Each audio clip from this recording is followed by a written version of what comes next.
안녕하세요. 올해 딱 30이 되는 여자입니다. 현재 동갑내긴 남자친구와 결혼 이야기가 오고 간 지 조금 되었습니다. 진행은 딱히 나가지 않고 있어요. 양가 인사를 아직 안 했기 때문입니다. 저는 저희 부모님께 남자친구를 이미 소개시켰는데 남자친구의 경우가 조금 복잡해서 말입니다. 바보 온달과 평강공주 이야기 정도는 아니겠지만 남자는 여자하기 나름이라는 말 믿고 정말 잘 해보고 싶었어요. 지금은 몇 번을 생각해봐도 이게 맞는 건가 싶고 여러 고민을 하게 만듭니다. 남자친구는 저희 부모님 다음으로 저한테 잘해주는 사람이었어요. 그리고 그거 하나만 보고 결혼을 결심했고요. 그런데 남자친구한테는 저보다 더 소중한 사람이 있었네요. 그건 바로 남자친구의 어머니입니다. 부모님이 소중한 건 당연한 일이에요. 그게 잘못된 거라고 하는 말이 아니에요. 저 또한 결혼 후에 부모님께 효도는 당연한 거라고 생각하는 바이고요. 부모님이 계셨으니 현재 제가 있는 거고 받은 만큼 갚아드리는 건 당연한 거 아니겠어요? 제가 내로남불을 하겠다는 게 아닙니다.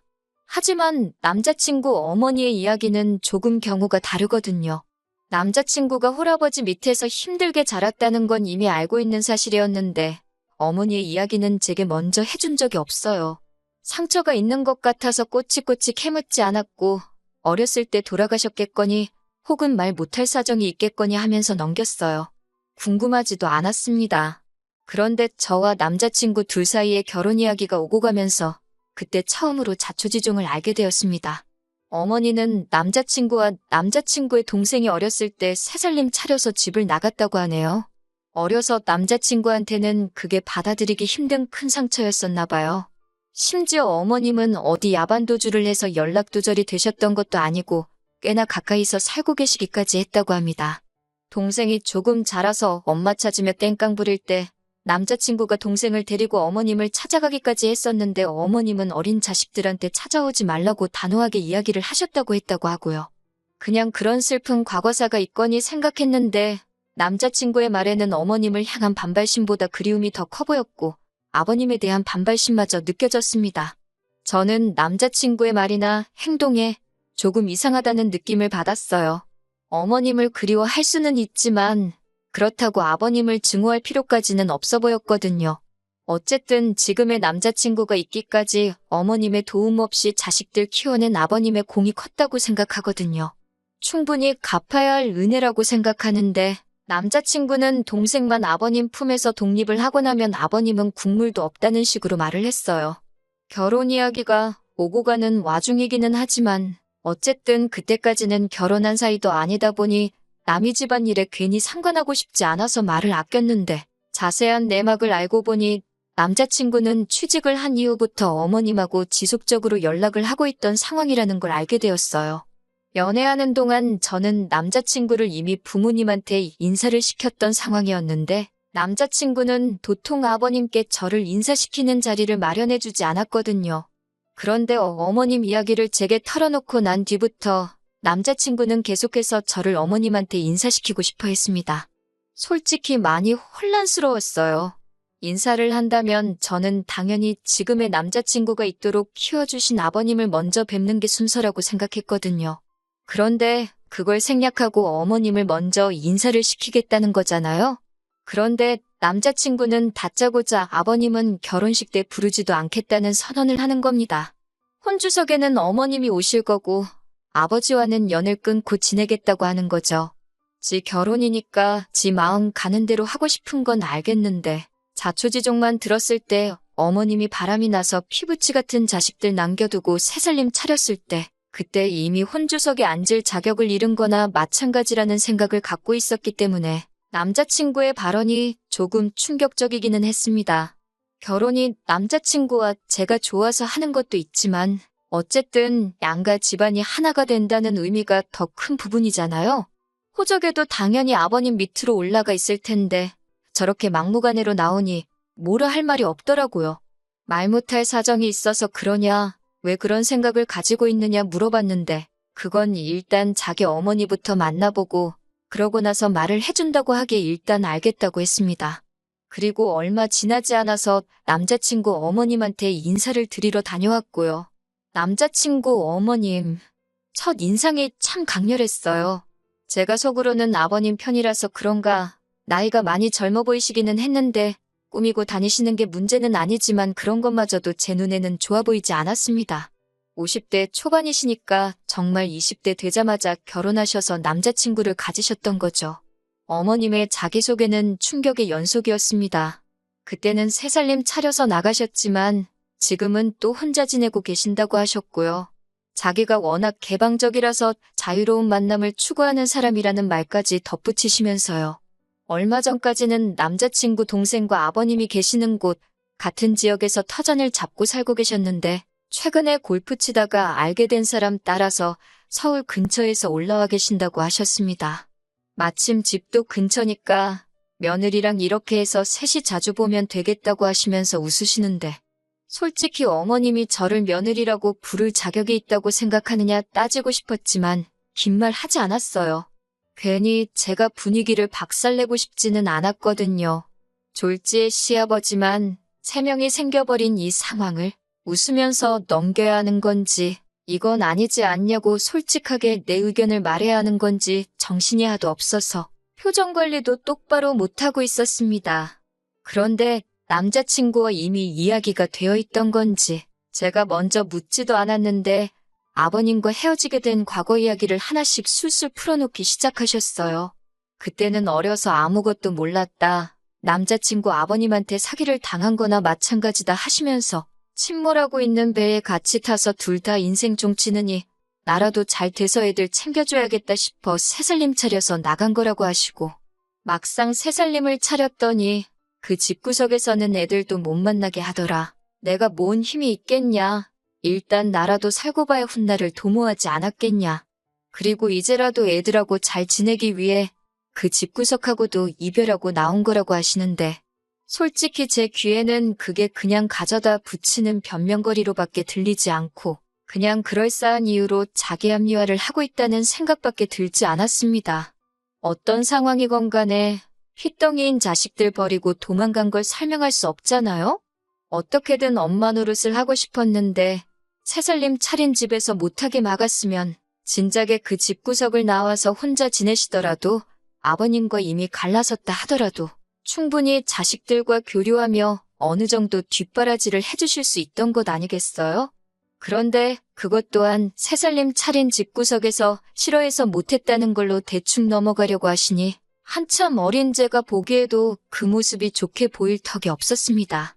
지금 혼자 계신다는 말도 솔직히 자식들 때문에 그런 건지 아니면 재벌은 남 못 주고 밖으로 돌다가 쫓겨난 건지 아무도 모르는 이야기 아닌가요? 그런데 남자친구 취직하고 나서 연락을 해오셨던 걸 보면 제 생각에는 후자에 더 힘이 실리는 이야기 같은데 제가 아버님 대변인으로 나와서 시시비비를 가리려고 나온 자리도 아니고 그때는 어머니 사랑 못 받고 자란 남자친구가 어머니와 함께 있는 것만으로도 너무 좋아 보여서 최대한 크게 따지고 들지는 않으려고 꾹꾹 참고 있었어요. 그동안 못 받은 어머니의 사랑을 받고 싶은 건지 효자 노릇을 하고 싶은 건지 주문한 음식이 나왔는데 어머님 드시기 편하라고 돈가스를 드시기 편하게 조각조각 하나씩 썰어주고 있는 모습을 보니 안쓰럽기도 하고 화가 나기도 하고 참 오만 가지 감정이 교차하더군요. 30살 저희들한테 맛있는 거 사주신다고 데려간 곳이 집 근처 돈가스 집인 것도 조금 그렇긴 했는데 제가 계산을 하려고 했는데 기어코 당신이 계산하신다고 하신 걸 보면 어머님이 정말 상황이 좋지 않은데 어떻게든 잘 해보고 싶다는 진심이 느껴지기도 하고 그때까지는 조금 지켜보자는 생각이었어요. 식사가 끝나고 나서 어머님이 이대로 헤어지기는 아쉽다고 하시면서 당신 집에 가서 과일이라도 먹고 가라고 하시기에 따라갔습니다. 새로 만나시는 분이 있다고 해서 저는 또 새살림을 차리신 건가 싶었는데 그게 아니더라고요. 어머님은 서울에 따로 집을 가지고 계신 건 아닌 것 같았고 연립주택에 새들어 살고 계셨어요. 방 한 개에 거실, 주방, 욕실 다 따로 있기는 했는데 사이즈가 그렇게 크지는 않았습니다. 골프 치다가 알게 된 사람 따라왔다는 말에 새살림 차려서 잘 지내시는가 보다 했는데 둘이서 아직 서로 알아가는 단계이다 보니 일단 급한 대로 작은 방 구해서 지내고 계신다고 하셨습니다. 그리고 그 좁아터진 집에서 과일을 먹으면서 이런저런 이야기를 나누는데 어머님께서 시커먼 속내가 잔뜩 담긴 한마디를 하시더라고요. 이렇게 셋이서 있으니까 너무 좋으시다고. 식사 자리에서는 이렇게 셋이 자주 보자고 하시던 말이 이번에는 그냥 이렇게 셋이서 알콩달콩 살아도 좋겠다고 살짝 돌려서 말을 꺼내시더라고요. 누가 들어도 우리 결혼하면 방 한 칸 내달라고 같이 사는 게 어떤지 저를 떠보려고 꺼내신 말로밖에 들리지 않았어요. 남자친구는 어머님 속뜻을 알고 그러는 건지 모르고 그러는 건지 그러면 참 좋겠다고 동조하면서 해실해실 웃고만 있었고요. 집에 돌아오는 길에 저는 이미 느낌이 쎄해서 이 결혼을 해서는 안 되겠다는 생각이 들었습니다. 그래서 남자친구한테 솔직하게 대답해달라고 하고 단도직입적으로 물어봤어요. 혹시 너 지금 결혼하면 어머님 모시고 살고 싶어서 밑밥 가는 거냐고요. 그러니 남자친구는 그게 무슨 소리냐입니다. 어머니는 어머니 인생이 있고 우리는 우리 인생이 있는 거 아니겠냐고 선은 확실하게 긋더라고요. 어머니는 지금 만나는 분도 계시고 한데 왜 우리랑 사시겠냐고 하면서 오히려 그런 질문을 한 저한테 지금 무슨 생각을 하는 거냐고 화를 내더라고요. 그래서 솔직한 제 심정을 이야기해줬습니다. 내가 느끼기엔 어머님이 우리가 결혼하게 되면 같이 살고 싶어 하시는 것처럼 보였다. 오늘 내 반응을 봤다면 알겠지만 솔직히 너 키워주신 아버님 무시하고 어머님이 혼주석에 앉아 계시게 하는 것도 맞다고 생각하지 않고 오늘 자리가 여러모로 나한테는 불편한 자리였다. 이런 식으로 그간 속안에 담아두었던 이야기를 다 꺼냈지요. 취직 후부터 연락을 하고 지냈다고 하는데 그러면 이제 2년 정도밖에 안 된 거거든요. 같이 사는 것도 아니고 어머니가 새로 만나시는 분 알고 나서 여기 올라오신 지는 또 반년 정도밖에 안 된 건데 언제부터 그렇게 어머님을 잘 알았다고. 남자친구는 우리 엄마 그런 사람 아니라고 하면서 저보고 너무 나쁘게만 보지 말라고 하는 겁니다. 사실 아버님이 다 잘못한 거라고 어머님 편을 들면서 말이죠. 아버님이 애초에 어머니한테 잘했으면 어머니가 자기랑 동생 두고 새살림 차릴 필요도 없었던 거 아니냐. 자기가 지금 이 자리까지 오게 된 것 또한 아버님 덕이 아니라고. 다 자기가 잘해서 여기까지 온 거 아니겠냐고. 그러니 그건 자기가 잘했기에 다 자기 덕이지 아버님 덕이 아니라고 하는 말인 겁니다. 누가 들으면 태어나자마자 지 혼자 벌어서 공부하고 학원 다니고 대학 가고 그랬는 줄 알겠는데 그건 또 아니거든요. 대학 생활을 서울에서 자취생활하면서 학자금 대출도 없이 아르바이트도 안 하고 지냈는데 그걸 어떻게 자기 덕이라고 할 수 있나요? 제가 세상에 너보다 어려운 환경에서 이룰고 못 이루고 하고 싶은 거 시작도 못 해보고 포기하는 사람들이 한두 사람이 아니라고 복 받은 줄 알고 아버님한테 잘하라고 한마디 했습니다. 그랬더니 갑자기 혼자 욱해서 네가 내 자라온 과정을 아냐 마냐 하면서 울분을 쏟아내더라고요. 근데 딱히 와닿지도 않는 게 솔직히 저도 부모님 밑에서 부족함 하나 없이 자라왔지만 저 또한 속에 담아둔 부분도 있고 불만 가졌던 부분도 있고 그 정도는 다들 한두 개씩 있는 게 아닌가 싶고 그냥 어리광에 투정 부리는 걸로밖에 안 들렸어요. 주로 하는 말의 요지는 결국 자기랑 자기 동생을 엄마 없이 자라게 했으니 전부 아버님의 잘못이고 죄라는데 너보다 더 힘들게 사는 사람이 대한민국의 수두룩백백이라고 일침을 놔주고 싶었지만 더 말해봐야 제 입만 아프고 또 같은 소리만 반복하겠다 싶어서 그날은 그만 이야기하자고 말하고 그냥 집에 돌아왔어요. 며칠 동안 만나자는 남자친구 연락을 이 핑계 저 핑계 대면서 피하고 혼자서 곰곰이 생각해보다가 결국 결론이 나지 않을 것 같아서 이렇게 사연을 적어봅니다. 남자친구의 어머니를 향한 그리움이 저렇게 뒤틀린 효심이 돼버린 것 같아서 걱정입니다. 이거 아무리 생각해도 결혼 잘 못하는 것 같은 생각이 들어서 고민이 많습니다. 한편으로는 다른 사람도 아니고 자기 어머니 일이기에 충분히 저럴 수 있다는 생각도 들고요. 정말 4년이라는 긴 시간 동안 연애하면서 저한테 화낸 적 단 한 번도 없었던 자상한 사람이거든요.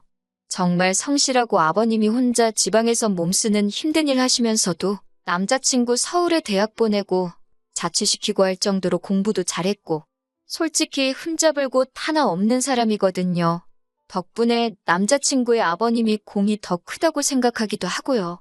아무리 생각해도 저 혼자서는 도무지 답도 안 나올 것 같아서 여러분들 의견 좀 들어보려고 이렇게 사연 하나 보내봤습니다. 안녕하세요. 정확히 3주 만에 다시 찾아뵙네요. 이 상황을 두고 고민했던 제 자신이 다 바보 같다고 느껴질 정도로 치가 떨립니다. 결론부터 말씀드리자면 남자친구 머리채 한 움큼 뽑아버리고 거지 같은 집구석 탈탈 털어버리고 헤어졌어요. 지금은 깔끔하게 정리가 다 된 상태예요.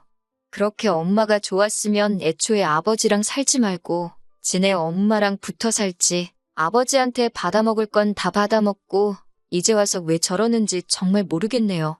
생각을 정리할 시간이 필요했기에 남자친구와 그동안은 되도록 만나지 않았습니다. 그런데 남자친구도 제가 별것도 아닌 이유를 말하면서 만나는 걸 피하니까 뭔가 눈치를 챘었나 봐요. 저한테 난데없이 아버님한테 인사드리러 가자고 하는 겁니다. 저랑 만나지 않았던 동안 어머님하고 무슨 일이 있었던 건지 심경의 변화가 있었던 건지 저는 몰랐죠. 제가 아버님 쪽에 편을 들기는 했지만 그건 어머님이 너무나도 말이 안 되는 상황이었기에 그랬던 거지 실제로 만나뵌 적은 한 번도 없었거든요. 그래서 아버님을 한번 뵙고 싶기는 했어요. 아버님이 하시는 걸 보면 남자친구가 어떤 성격을 가지고 있는지, 왜 저러고 있는지, 아버님을 왜 저렇게 싫어하는 건지 어느 정도 남자친구의 상황을 이해를 할 수 있을 거라고 생각했거든요. 그래서 남자친구를 만나 출발했습니다. 그런데 경부고속도로에서 갑자기 수원으로 차가 빠지는 겁니다. 아버님 계시는 곳은 절대 아니죠. 수원 쪽에는 어머님이 계시는 곳이거든요. 뭐 하는 거지 싶었는데 차가 익숙한 길로 접어들더니 어머님 지내시는 집으로 가더군요. 남자친구한테 지금 뭐 하는 거냐 했더니 가보면 안다고 하는 거예요. 집에 들어가니 아버님은 당연히 없고 어머님만 계셨고요. 남자친구한테 작은 목소리로 이게 뭐 하는 거냐고 한마디 했더니 기다리라고만 하는 겁니다. 어머님은 음식 준비에 한참이셨고요. 그 모습을 보니까 5만 가지 생각이 다 들었네요. 아버님이 이 집으로 오시기로 했나 싶기도 하고 어머님은 저희 보고 음식 좀 도와달라고 하시는 겁니다. 거실 한편에 교자상도 펴져 있고 준비하고 계시던 음식을 봐도 대충이 북어포니에서 있는 게 앞만 봐도 식사 때문에 준비하시는 건 아닌 것 같고 제사상이 아닌가 싶었습니다. 그런데 조금 혼란스러웠던 게 두 분이 이혼하신 거잖아요? 그러면 제사를 지낼 이유가 없지 않나 싶었어요. 어머님 쪽에서 남자 형제가 없어서 제사를 어머님이 가져오신 건가? 그런 생각까지 했습니다. 어머님 혼자 하기에는 음식이 많기도 했지만 저한테 사전에 아무런 말도 없이 음식 준비를 시키는 게 기분이 썩 좋지만은 않았어요. 그런데 어머님은 저보고 잘 보고 배우라고 하면서 앞으로는 다 제가 해야 할 일이라고 하시는 겁니다. 아직 결혼이 확정된 상황도 아닌데 솔직히 왜 저러시나 싶었어요. 그래도 아버님이 오신다니 별말 안 하고 준비하는 것부터 상 차리는 것까지 끝까지 도왔습니다.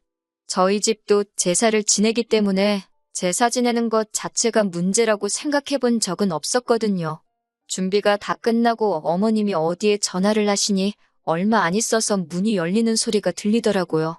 아버님이 들어오셨고 남자친구가 오셨어요? 아버지? 하고 살갑게 맞이하는데 속으로 했습니다. 앞으로 평생 얼굴도 안 보고 살 것처럼 아주 이빨을 드러내놓고 있던 모습과는 다르게 외투도 직접 받아서 옷걸이에 걸어주고 너무 잘했기 때문이에요. 무뚝뚝하신 성격인지 저한테는 살짝 목리만 하고 들어오시자마자 준비되어 있는 제사상의 향을 피우시더군요. 남자친구가 옆에서 술 한 잔 따르고 저를 올리시더니 그 다음에는 다 같이 절을 하자고 해서 얼떨결에 저도 절을 해버리고 말았어요. 그리고는 이게 맞나 싶어서 저는 실례하겠습니다 하고 밖에 나가 있었습니다. 제사가 다 끝나고 나서 저보고 뒷정리를 도우라길래 일단 저도 도왔어요. 이때까지만 해도 저는 정말 아무것도 몰랐습니다. 이윽고 네 사람이서 식사가 시작되었어요. 아버님이 과묵하셔서 그런지 식사 자리가 분위기가 조금 무거운 편이었습니다.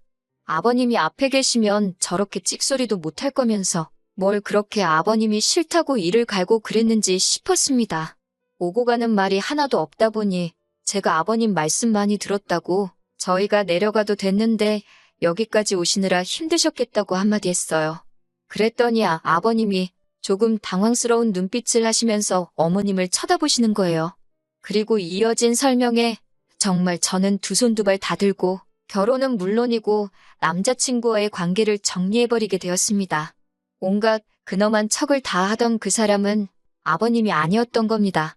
어머님 세인이라던 그 사람이었던 거예요.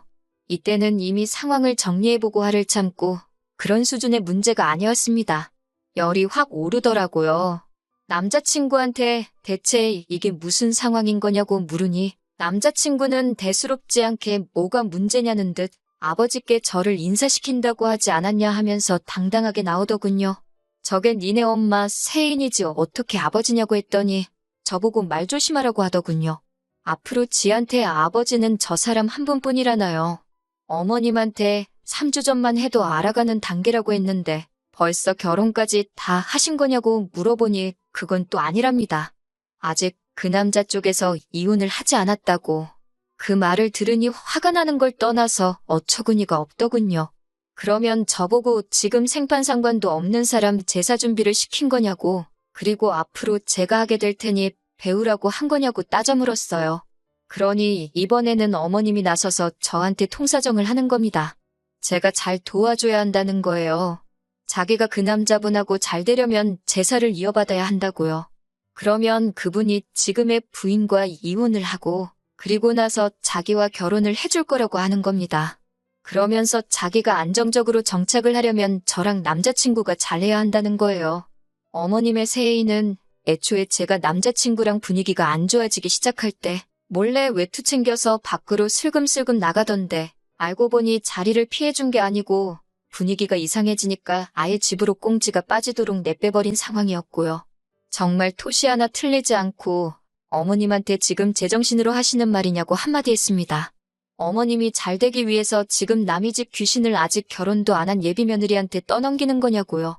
제가 따따따 쏘아붙이며 어머님을 몰고 가니 남자친구가 저한테 버럭 소리를 지르더군요. 시어머니한테 말버릇이 그게 뭐냐고요. 그러면서 지금 이 상황이 전부 다 제 탓인데 저보고 그것도 하나 이해 못해주는 거냐고 적반하장으로 나오는 겁니다.